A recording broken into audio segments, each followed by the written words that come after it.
सबसे पहले मेरी ये अपील है कि ये मुद्दा पॉलिटिकल मुद्दा नहीं है, ये मुद्दा बेटियों का मुद्दा है, ये मुद्दा हमारी सुरक्षा का मुद्दा है। और यहाँ पर उपस्थित सभी संगठनों, स्कूलों के लिए मैं बहुत ज्यादा अपना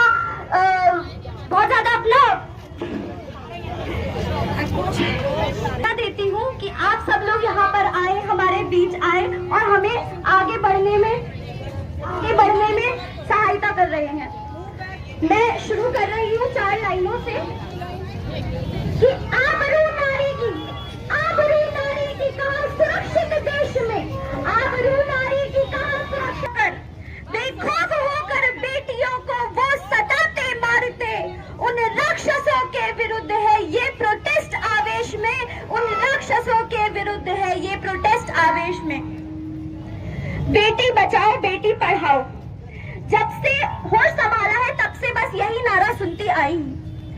आज आजादी के 77-78 सालों बाद भी हम क्या देख रहे हैं कि हमारी बचाई हुई, पढ़ाई हुई बेटियों को किस तरह समाज और व्यवस्था में छुपे भेड़िए नोच खसोट कर मार देते हैं। मैं भी एक बेटी हूँ और न जाने यहाँ कितनी बेटियां हैं जो कि अपने घर से दूर एक अनजान शहर में या चाहती है एक अनजान शहर में जाना सिर्फ इसलिए कि वो अपने सुनहरे भविष्य का ताना बाना बुन सके।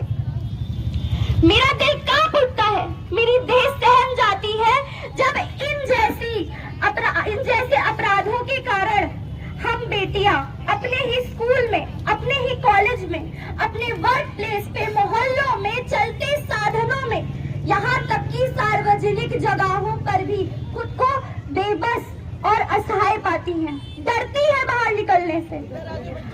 आज मैं मुद्दा उठा रही हूँ कोलकाता में हुई एक ऐसे घिनौने अपराध का जिसको मैं बयान भी नहीं कर सकती।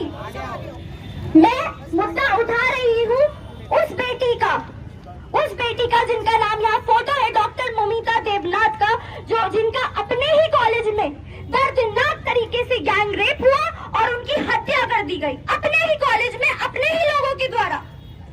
मैं मुद्दा उठा रही हूँ उस बेटी का जिसके पिता ने उसे नग्न अवस्था में पाया, उसके आंखों के चश्मे के शीशे उसकी आंखों में गड़े पाए, उसके गले की हड्डी टूटी पाई, पैरों की हड्डियां टूटी पाई और न जाने कितने ही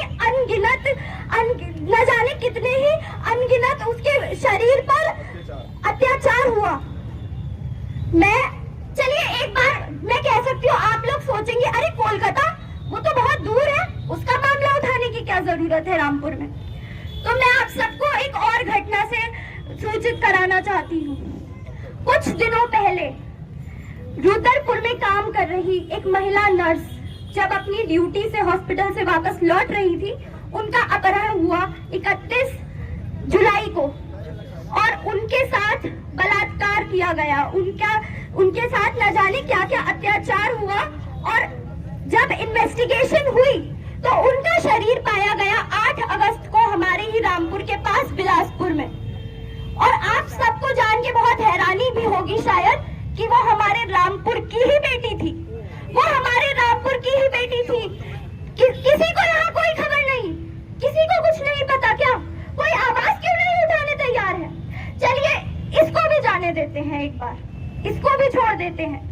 मगर झारखंड में 3 साल की नर्सरी क्लास की बच्ची अपने ही स्कूल वैन में, उसी के स्कूल वैन के ड्राइवर ने उसका बलात्कार किया, इसको भी छोड़ देते हैं एक बार को। मगर आंध्र प्रदेश में 6 माह की बच्ची के साथ बलात्कार हुआ, 6 माह की बच्ची के साथ। अब भी क्या कोई बहाना है किसी के पास? हम एक सभ्य समाज होने का दावा जरूर करते हैं, विकास और तरक्की के न जाने कितने ही ढोल पीटते हैं, मगर जब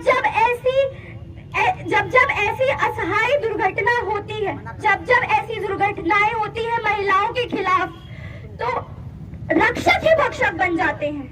तो वो लोग जिन पर जिम्मेदारी है जवाबदेही की, जिन पर जिम्मेदारी है इंसाफ की, वो ही अपना मुंह अपने कर्तव्य से मोड़ लेते हैं। ये सब देखकर मेरा मन चीखने को करता है कि किससे कहें, किसके पास जाकर अपील लगाएं। आज इस रैली के माध्यम से मैं खुशी जैन इस रैली के माध्यम से अपील कर रही हूँ, आप सबकी ताकत से अपील कर रही हूँ कि राष्ट्रपति महोदया, केंद्र सरकार और स्थानीय अधिकारी जो हमारे रामपुर के हैं, वो सब इन मुद्दों में दखल दे और दोषियों को कड़ी से कड़ी सजा दिलाने की कोशिश करें। मैं मांग कर रही हूँ दोषियों के लिए फांसी की मांग कर रही हूँ। मैं मांग कर रही हूँ हमारी बेटियों की सुरक्षा के कानून और कड़े करने के लिए आप सबकी ताकत से मैं आज यहाँ मांग कर रही हूँ सरकार से। और ये केस निर्भया 2012 में हुए निर्भया केस से कम नहीं है, इसको दबाया जा रहा है, बंगाल में इसको दबाया जा रहा है, इसको बाहर नहीं निकलने दिया जा रहा। मैं चाहती हूँ यहाँ पे जो सोशल मीडिया हैंडल यूज करते हैं, प्राइवेट अकाउंट हो, पब्लिक अकाउंट हो, इन्फ्लुएंसर हो, कुछ भी हो, आप ये मामला अपनी स्टोरीज पे पोस्ट करिए, अपने पेजेस पे पोस्ट करिए, ताकि बूंद बूंद से सागर बन जाए, हमारा बूंद बूंद से सागर बन जाए। सरकार आहत हो जाए कि ये हमारे देश में अचानक क्या हो गया, जिसकी उनको फिक्र भी नहीं। एक निर्भया फिर से उठी अपने वतन से बोलने, तुम क्यों नहीं हो चीखते, हुकारते झंझोड़ते उन सब के सिंहासन जिन्हें ना शर्म है ना फिक्र है, कि बेटियों की आबरू पर हो रहा आतंक है, कि बेटियों की आबरू पर हो रहा आतंक है, कि बेटियों की आबरू पर हो रहा आतंक है, बेटियों की आबरू पे हो रहा आतंक है। अंत में मैं आप सभी का धन्यवाद करना चाहती हूँ कि आप सब लोग यहाँ पर आए। मैं सराहना करती हूँ कि आप सब यहाँ आए, उपस्थित हुए, आपने आकर अपना छोटा सा ही सही पर इतना बड़ा योगदान दिया है कि आप सबको शायद इस बात की खबर नहीं। मैं सबसे पहले और मैं सबसे पहले धन्यवाद दे रही हूँ मेरे बाबा जी श्री प्रमोद जी जैन एडवोकेट का, जिन्होंने अपना रोजमर्रा का काम छोड़कर मेरे पीछे खड़े होकर मेरे कंधे पे अपना हाथ रखा, मेरे साथ हर जगह डीएम ऑफिस, थाना, सब जगह गए। मैं अपने बाबा जी का बहुत बहुत धन्यवाद कर रही हूँ।